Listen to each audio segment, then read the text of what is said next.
បើចង់ឲ្យឆ្អឹងរបស់យើងរឹងមាំទៅបានសូមបងប្អូនកុំមើលរំលងបន្លែផ្ទីនេះឯសោះពីព្រោះថាបន្លែផ្ទីគឺសម្បូរទៅដោយជាតិកាល់ស្យូមយ៉ាងច្រើនសន្ធឹកសន្ធាប់ដែលធៀបជាមួយនឹងសណ្ដែកជាមួយនឹងសាច់មាន់ឃើញថាលើស2ដងនៃសណ្ដែកហើយ7ដងគឺលើសសាច់មាន់អញ្ចឹងណាបងប្អូនបាទពីព្រោះថាកាល់ស្យូមគឺជាប្រភេទរ៉ែដ៏សំខាន់បំផុតដែលជួយកសាងនិងថែរក្សាឆ្អឹងនិងធ្វើឲ្យធ្មេញរបស់យើងរឹងមាំការពារជំងឺពុកឆ្អឹងឈឺសន្លាក់និងគ្រប់គ្រងដល់សកម្មភាពសរសៃប្រសាទនិងសាច់ដុំជាពិសេសសម្រាប់មនុស្សចាស់ស្ត្រីមានផ្ទៃពោះកុមារអ្នករបួសបន្លែផ្ទីជាប្រភពកាល់ស្យូមដ៏មានប្រសិទ្ធភាពនិងសុវត្ថិភាពបំផុតពីធម្មជាតិអញ្ចឹងណាបងប្អូនបាទសម្រាប់បងប្អូនដែលមិនសូវជាបាន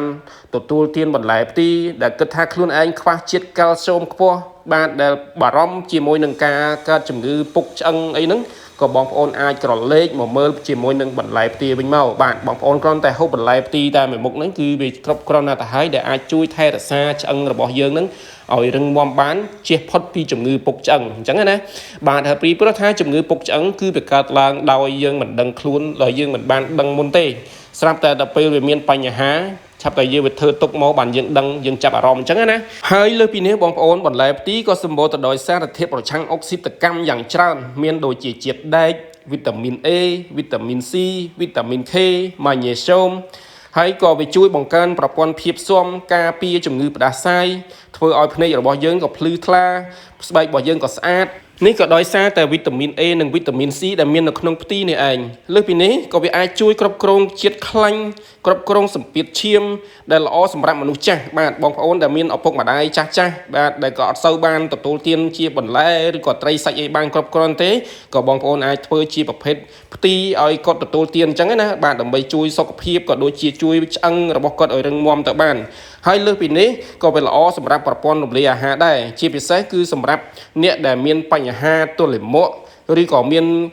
កម្ដៅក្នុងខ្លួននឹងវាខ្លាំងអីចឹងទៅបាទហើយជាពិសេសគឺបន្លែផ្ទីត្រូវបានគេស្គាល់ថាជា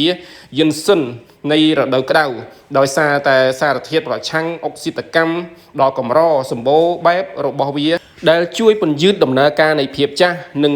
ការពារកោសិកាពីការបំផ្លាញបានអញ្ចឹងណាបងប្អូនបាទនេះគឺជាអត្ថប្រយោជន៍របស់បន្លែផ្ទីដែលយើងត្រូវតែទទួលទានជារៀងរាល់ថ្ងៃបាទពីព្រោះថាបើយើងទទួលទានដែរប៉ុន្តែបានតិចតួចនោះក៏វាអត់មានប្រសិទ្ធភាពដែលមិនអាចជួយការពារសរីរាង្គកាយឬក៏ឆ្អឹងរបស់យើងបានទេ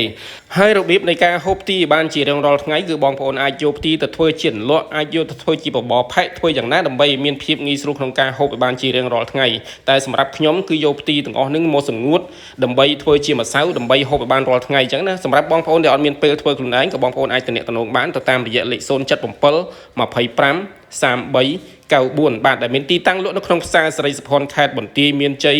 នៃក្រុងសិរីសភ័ណ្ឌយើងនឹងឯងអញ្ចឹងណាបើបងប្អូនមានពេលគឺអាចធ្វើខ្លួនឯងបាទអរគុណបាយបាយជម្រាបលា